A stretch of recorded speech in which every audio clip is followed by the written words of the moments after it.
இந்திய தேசிய காங்கிரஸ் கட்சிக்கு அகில இந்திய அளவில் மாபெரும் தூணாக விளங்கி கொண்டிருந்தவர் டாக்டர் மன்மோகன் சிங் அவர்கள். தமிழ்நாடு காங்கிரஸ் கட்சிக்கு மிகப்பெரிய தூணாக விளங்கி கொண்டிருந்தவர் நம்முடைய மதிப்பிற்குரிய ஈவி.கே. இளங்கோவன் அவர்கள். இரண்டு முக்கியமான தலைவர்களை அடுத்தடுத்து நாம் இழந்திருக்கிறோம். இவர்களுடைய இழப்பும் ஒரு வகையில் பெரிய இழப்பாக அமைஞ்சிருக்கிறது. நாட்டுக்காக மட்டுமல்ல, காங்கிரஸ் கட்சிக்கு மட்டுமல்ல, தனிப்பட்ட முறையில் இருவரையும் அறிந்தவன் என்ற முறையில் எனக்கும் இது ஒரு தனிப்பட்ட இழப்பு தான். டாக்டர் மன்மோகன் சிங் அவர்களை பொறுத்தவரையில் அவர் பிறவி அரசியல்வாதி அல்ல. ஆனால் இளங்கோவன் அவர்கள் பாரம்பரியமிக்க ஒரு அரசியல் குடும்பத்தை சார்ந்தவர் என்பது அனைவருக்கும் தெரியும். பகுத்தறிவு புலவன் தந்தை பெரியார் அவருடைய பேரனாக, சொல்லின் செல்வர் ஈவி.கே. இளங்கோவனுடைய மகனாக,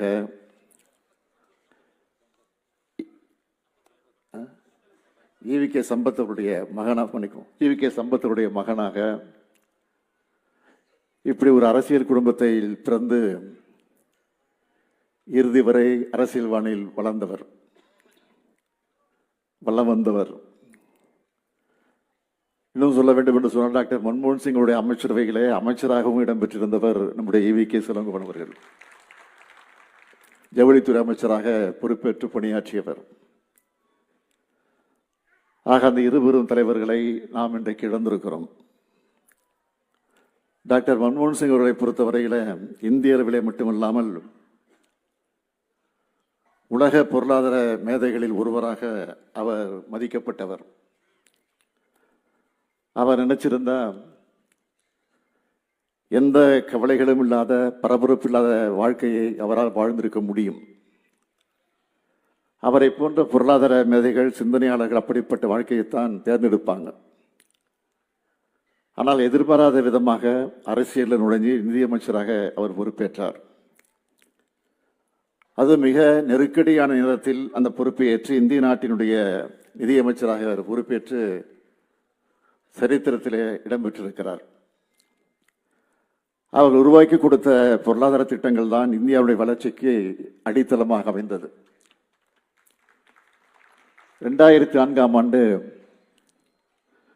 பிரதமர் நாற்காலி அவரை தேடி வந்தது, அவரை வந்து சேர்ந்தது. அந்த தேர்தலில் ஐக்கிய முற்போக்கு கூட்டணி வெற்றி பெற்று அன்றைக்கு பிரதமர் பொறுப்பை அன்னை சோனியா காந்தி அவர்கள் தான் ஏற்க வேண்டும் என்று தலைவர் கலைஞர் மட்டுமல்ல, எல்லா தலைவர்களும் சொன்னார்கள். ஆனால் பிரதமர் பதவியை அம்மையார் அவர்கள் மறுத்து அதை டாக்டர் மன்மோகன் சிங்கு கொடுத்தார். அதுதான் அன்னை சோனியா காந்தியுடைய பெருந்தன்மை. வலிமை வாய்ந்த அரசியல் தலைவராக இல்லாத, ஆக விரும்பாத, அதை பற்றியெல்லாம் கவலைப்படாத டாக்டர் மன்மோகன் சிங் அவர்கள் ஒரு முறை அல்ல 2 முறை 10 ஆண்டு காலம் அந்த பொறுப்பிலிருந்து அவர் ஆட்சியை நடத்தி காட்டியிருக்கிறார். அவருடைய ஆட்சி காலத்திலே தான் பல்வேறு திட்டங்கள் நிறைவேற்றப்பட்டிருக்கிறது. அவைகளெல்லாம் எண்ணில் அடங்காதது. ஒவ்வொன்றும் மகத்தானவையாக அமைந்தது.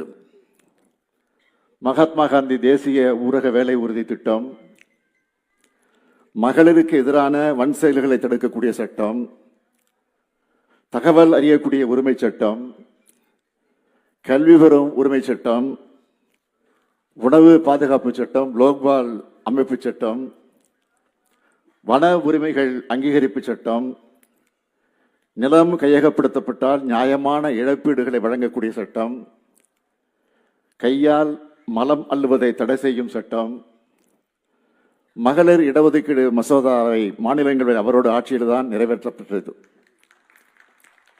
ஆதார் அட்டைகள், இந்தியாவிலே முதல் முறையாக வளர்ந்த நாடுகளுக்கு இணையான 3G தொழில்நுட்பம், 50 காசு செலவில் இந்தியா முழுவதும் தொலைபேசியில் பேசக்கூடிய வசதி, இப்படி பல்வேறு திட்டங்களை கொண்டு வந்தவர் டாக்டர் மன்மோகன் சிங் அவர்கள். 10 ஆண்டு கால மன்மோகன் சிங் அமைச்சரவையில் 21 தமிழர்கள் ஒன்றிய அமைச்சர்களாக இடம்பெற்றிருந்தாங்க. 8 கேபினெட் அமைச்சர்கள், 13 இணை அமைச்சர்கள்னு மிக அதிக அளவில் தமிழர்கள் ஒன்றிய அரசில் கோல சொன்னது அவருடைய அமைச்சரவையில் தான். அதுவும் மிக மிக முக்கியமான பல துறைகளுக்கு தமிழ்நாட்டுக்கு வழங்கப்பட்டது. அதன் மூலமாக எண்ணற்ற திட்டங்கள் நமக்கு கிடைத்தன. நமது நூற்றாண்டு கோரிக்கையான தமிழ் செம்மொழி என்பதை அறிவிச்ச வரலாற்றுக்கு சாதனைக்கு சொந்தக்காரர் தான் மன்மோகன் சிங் அவர்கள். சென்னையில் செம்மொழி தமிழ் ஆய்வு மத்திய நிறுவனம், சேலத்தில் புதிய ரயில்வே கோட்டம், தாம்பரத்தில் தேசிய சித்த மருத்துவ ஆய்வு மையம், சேலம் அரசினர் மோகன் குமாரமங்கலம் மருத்துவக் கல்லூரி, சூப்பர் ஸ்பெஷாலிட்டி மருத்துவக் கல்லூரியாக மேம்பாடு, திருவாரூரில் மத்திய பல்கலைக்கழகம், கடல்சார் தேசிய பல்கலைக்கழகம், 3676 கிலோமீட்டர் சாலைகள் 4 வழிச்சாலைகளாக மேம்பாடு, உரகடத்தில் ஒன்றிய அரசோட தேசிய மோட்டார் வாகன சோதனை ஆராய்ச்சி மையம், 1553 கோடி ரூபாய் செலவில் சேலம் உருட்டாலை, சர்வதேச தரத்துக்கு உயர்த்தப்பட்டு புதிய குளிர் உருட்டாலை உருவாக்கம், சென்னை துறைமுக மதுரவாயில் பறக்கும் சாலை திட்டம், நெம்மேலியில் கடல் நீரை குடிநீராக்கக்கூடிய திட்டம், சென்னை மாநகரில் மெட்ரோ ரயில் திட்டம், ஒகேனக்கல் கூட்டுக்குடிநீர் திட்டம், 6000 கிலோமீட்டருக்கு அதிகமான தேசிய நெடுஞ்சாலை, தமிழ்நாட்டில் நீண்ட கோரிக்கையாக இருந்த சேது சமுதிர திட்டம் தொடக்கம், இப்படி எண்ணற்ற வளர்ச்சி திட்டங்கள் தமிழ்நாட்டிற்கு வர காரணமாக இருந்தவர் தான் நம்முடைய டாக்டர் மன்மோகன் சிங் அவர்கள். தலைவர் கலைஞரோடத்தில் நெருங்கி பழகி நட்போடு அவர் இருந்தது யாராலும் மறுக்க முடியாது. அதுதான் இத்தனை திட்டங்களை தமிழ்நாட்டிற்கு நாம் கொண்டு வந்து சேர்த்திருக்கிறோம். மிக பெரும் சிறப்பு திட்டங்களை கொண்டு வந்து அனைத்து துறைகளிலும் தமிழ்நாட்டின் வளர்ச்சியை வளப்படுத்தி இருக்கிறோம். தமிழ்நாட்டோட கனவுகளை மதிக்கிறவரா டாக்டர் மன்மோகன் சிங் அவர்கள் இருந்தார்கள். தென்னக மக்களுடைய குரலின் தேசிய அளவிலான திட்டங்கள், கொள்கைகளை எதிரொலிக்கிறதுல அவர் உறுதி செஞ்சார். அந்த வகையில பார்த்தா மன்மோகன் சிங்குடைய இழப்பு என்பது தமிழ்நாட்டுக்கு மிக மிக மிக மிக பெரும் இழப்பு என்பதை நான் இங்கே பதிவு செய்ய விரும்புகிறேன். நண்பர் இளங்கோவன் அவர்கள், மதிப்பிற்குரிய இளங்கோவன், EVKS இளங்கோவன் அவர்கள், அவருடைய மறைவு என்பது நிச்சயமாக சொல்கிறேன், என்னால் தாங்கிக் கொள்ள முடியாத இழப்பு. என்னை எப்போ சந்தித்தாலும் உங்கள் உடம்பு எப்படி இருக்குது அப்படி தான் கேட்பார். நானும் திருப்பி அவர் இடத்துல அதை தான் கேட்பேன், உடம்பு பார்த்துங்க அப்படி தான் சொல்லுவேன். சொன்னார், நீங்கள்லாம் சேர்ந்து என்னை எம்எல்ஏ ஆக்கிட்டீங்க, அந்த நம்பிக்கை நிச்சயமாக நான் காப்பாற்றுவேன், உழைப்பேன் அப்படின்னு உறுதியோடு சொன்னார். ஆனால் உடல்நிலை மோசமாகி மருத்துவமனைக்கு போகும்போது கூட அவருடைய வீட்டாரிடத்தில் சொல்லியிருக்கிறார், என்னை சந்திக்கணும்னு அவங்க வீட்டில் சொல்லியிருக்கிறார். இந்த செய்தி கிடைச்ச உடனே நான் உடனே மருத்துவமனைக்கு போனேன், அருகே போய் பார்த்தேன். ஆனால் பேச முடியாத நிலையில் இருந்தார். ஆனால் ஏதோ சொல்ல முற்பட்டார், ஆனால் பேச முடியல. அதைத்தான் இன்னைக்கு நான் எண்ணி பார்க்கிறேன். அவருடைய மகன் ஈவேரா, திருமகன் ஈவேரா அவர்கள் மறைந்தப்போ நான் உங்களுடைய வேதனைப்பட்டேன், மனம் உடைஞ்சு போனேன். அவருக்கு நான் ஆறுதல் சொன்னேன்.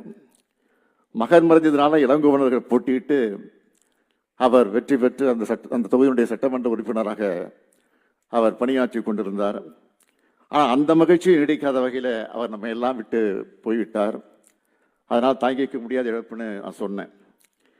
தந்தை பெரியார் குடும்பத்து பெருஞ்சொல்லும் மட்டுமல்ல, அவருடைய தந்தையார் EVK சம்பத் அவர்கள் பேரறிஞர் அண்ணாவுக்கும் முத்தமிழறிஞர் கலைஞர் அவர்களுக்கும் நெருக்கமான நண்பராக, தோழராக இருந்தார். திராவிட முன்னேற்ற கழகத்தை விட்டு சம்பத் அவர்கள் விலகின பிறகு அவரை பேரறிஞர் அண்ணா அவர்கள் விமர்சிக்கல. அதே போல சில நேரங்களில் இளங்கோவன் அவர்களும் கலைஞர் அவர்களை அரசியல் சூழ்நிலை கருதி காரணமாக கொண்டு சில விமர்சிப்பார். ஆனால் கலைஞர் அவர்கள் அவரை பற்றி எதுவும் பேச மாட்டார். காரணம், சம்பத் பையன் தானே, பேசட்டும் அப்படின்னு பெருந்தன்மையாக இருப்பார். ஆக மனசில் உள்ளதை மறைக்காம, அதே நேரத்தில் துணிச்சலாக, தெளிவாக எதை பற்றியும் கவலைப்படாமல் தயக்கம் இல்லாமல் பேசக்கூடியவர் தான் நம்முடைய EVKS இளங்கோவன் அவர்கள்.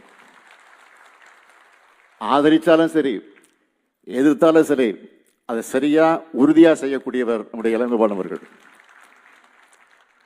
ஈரோடு கிழக்கு தொகுதியினுடைய சட்டமன்ற உறுப்பினராக அவர் தேர்ந்தெடுக்கப்பட்ட பிறகு நம்ம திராவிட மாடல் ஆட்சியோட சாதனைகளை மிக தெளிவாக மேடைகளில் அவர் விளக்கி பேசினார்.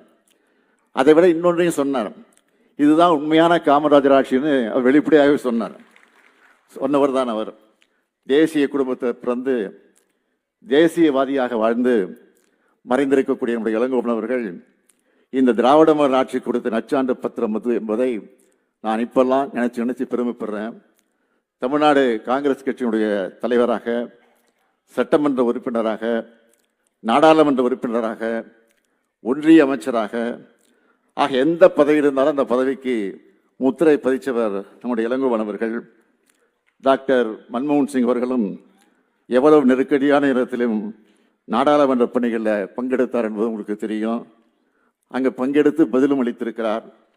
சக்கர நாற்காலியில், வயது முந்த நிலையில் சக்கர நாற்காலியில் வந்து நாடாளுமன்றத்துக்கு வந்தவர் நம்முடைய மன்மோகன் சிங் அவர்கள். இப்படிப்பட்ட இரு தலைவர்களை நாம் இழந்திருக்கிறோம். ஆகவே என்னுடைய புகழஞ்சலியை திராவிட முன்னேற்ற கழகத்தின் சார்பில் தெரிவித்து